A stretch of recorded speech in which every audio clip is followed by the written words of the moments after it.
One of the most common questions we get is, how do I follow up with leads? I put out some bait, I'm collecting some folks. Hey, I probably got some good replies, right? Hey, thanks for the gift. Hey, this email sounds really good. But how do I take that response and turn it into a client? How do I get them from where they are now to where I want them to be? And there's a whole lot of steps in between. We're gonna break down the steps and the ways for you to get them from initial reply to booked client. Let's start.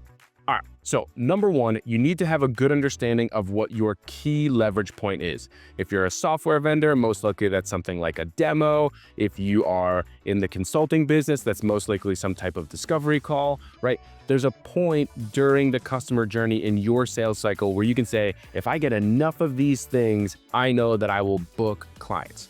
Oftentimes in this world, it's getting on a call and having a discovery call or a demo. So we'll use those as examples moving forward. Once you understand your key trigger point that's going to lead to that final sale, let's talk about how we get that initial response to that point. So once you get your initial engagement, and when I say engagement, in this particular case, I'm talking about that initial reply. So you've reached out via email and they've responded back somewhat positively or neutrally. Obviously, if they say, take me off your list or I'm not interested, then we're not gonna bother them further. But if you get a reply, like oftentimes we get when we send out gifts, which is something like, hey, thanks for this gift. I really, really appreciate it.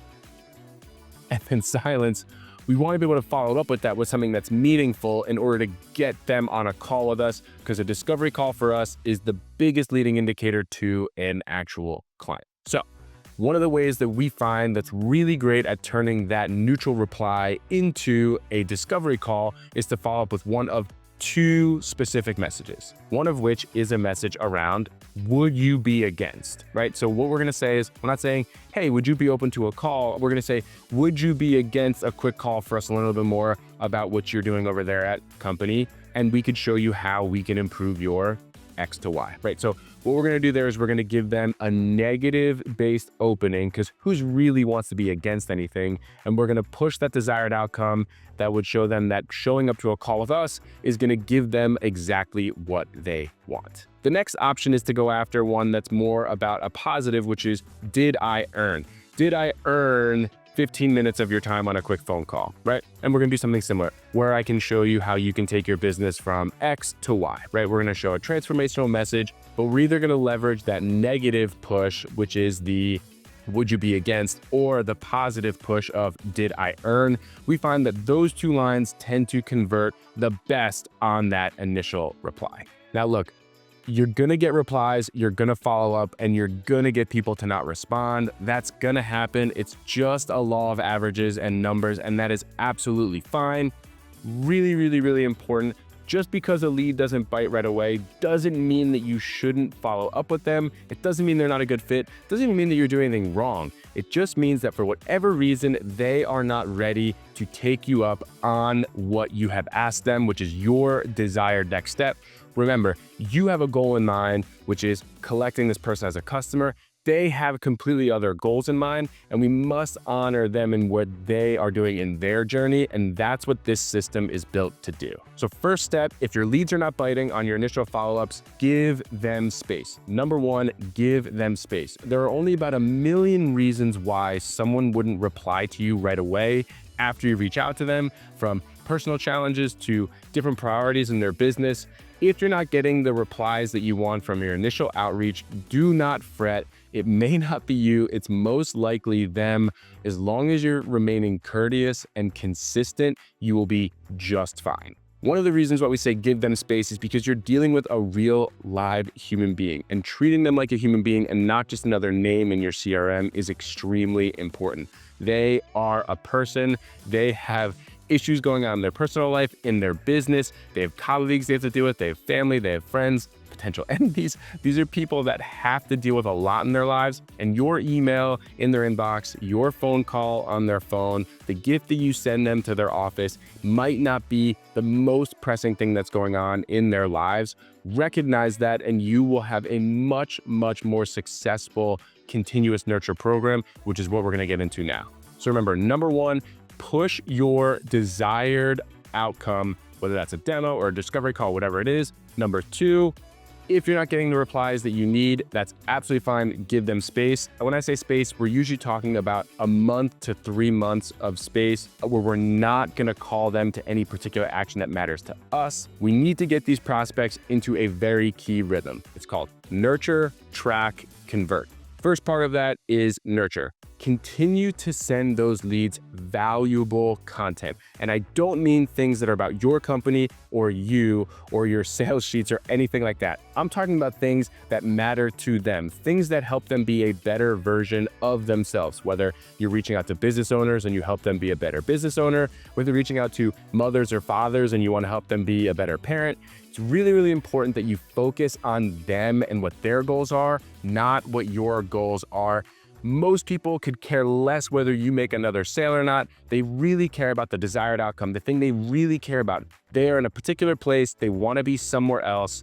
If you can help them transform themselves to that place by offering up quality information, those are the things that you want to focus on. For instance, if you are a financial services consultant and you're expecting someone to trust you with their money, give them information not about how you are great at managing money, but how they can be great at selecting the best investments, right? Align it with what you do, right? And the information that you would provide as a consultant, but focus on what they care about and their desired outcome. It doesn't mean you need to give away all the information that's in your brain, although there are some positives to that. But the important thing is helping them be a better version of the person that they are, helping them be the version of the person they want to be. If you could do this effectively, you will put yourself as the authority figure in their personal or business life and allow you to be the person that when they eventually do want to pay for a service, you are already elevated to a place of, I already trust this person. They've already given me quality information.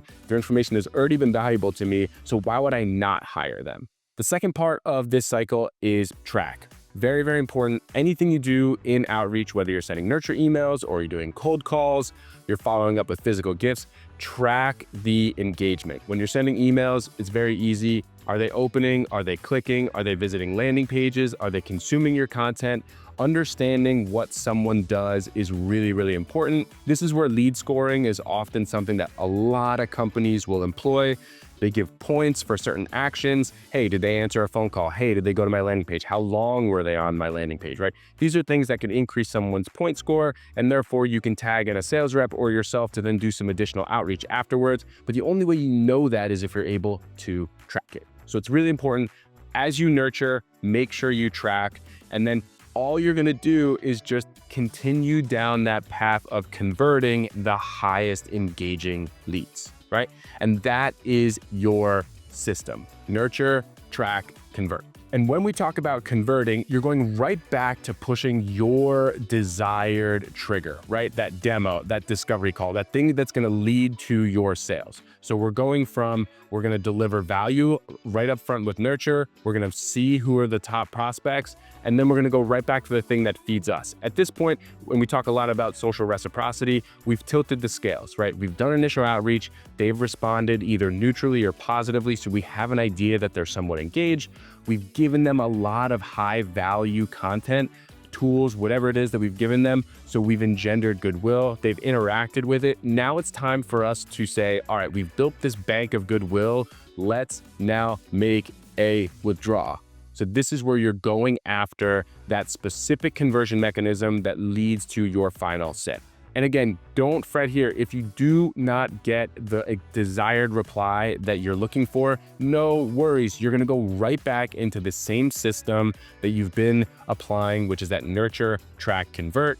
Usually the convert stage lasts about 2 weeks of more intensive personal outreach. So you're gonna do personal emails, personal phone calls, right? Where we're gonna make sure that we're really giving a personal touch. We're reaching out daily or almost every other day to ensure that, hey, we know this is someone that's engaging at the moment. We wanna take advantage of that.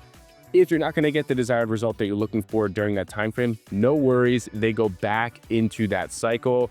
A lot of times you can think about this in terms of MQLs and SQLs. During the nurture and tracking phase, they are a marketing qualified lead. This is someone that we want marketing to manage. And then once the engagement gets high enough, they're an SQL, they're a sales qualified lead. So during that 2-week phase, they are being managed by a salesperson.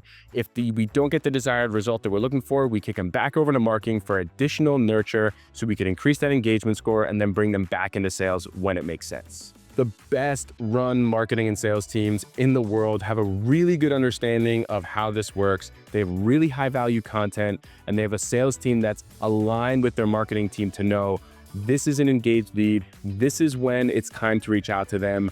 This is when I know I can push my desired trigger point, and that is going to lead to more of the things that I want: demos, discovery calls, which I know will lead to sales. So major point, if you are not getting your desired result from your initial conversations, go after the 2 responses that I outlined early in the call and ensure that you have a system set up to nurture, track, and convert over a long period of time. And I mean for as long as you possibly can.